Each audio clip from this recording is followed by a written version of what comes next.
And there were two men. One was a white man and one was a black man. And there was a simple car accident because somebody ran a stop sign. And they get into an argument, right? And some reason they start fighting each other. Cops show up. One man goes to jail. Let's just say the black guy goes to jail. And there were some witnesses there. So check this out. So the heart of the issue is I got to the stop sign before you did, and it was my right of way and not your right of way. That's what the two men were arguing about. And for some reason, they got into a fight and one of them went to jail. But the witnesses, they saw the car accident. They saw the men arguing and then getting into a fight. One witness says, oh yeah, they were fighting because they were actually boyfriend and boyfriend, and the other person had cheated on the other person, and so they decided to run into each other when they saw each other across the street or whatever. I'm making this stuff up. Bear with me.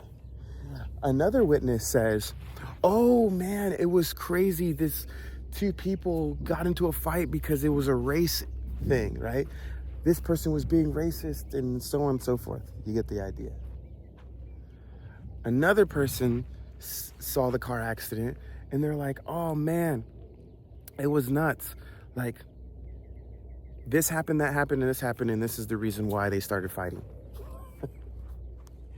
Every one of those witnesses had a different perspective. But they saw the same thing. They both saw the car accident. They both saw the two men, right? They both saw the fighting, the arguing, then the fighting, and the police showing up.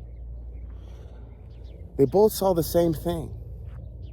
But they all saw the same thing. But the truth is, they got into a car accident because someone believed it was their right of way versus the other. That's the intention. That's the actual argument. That's the truth of what happened. However, what the news does, or what people do, is they take what they see and they bring it, the same incident, into their own context, into their own interpretation of right and wrong, into their own assumptions, their own perspectives, and they warp what happened. Instead of going to those two men and saying, why did this happen? And those two men would say, well,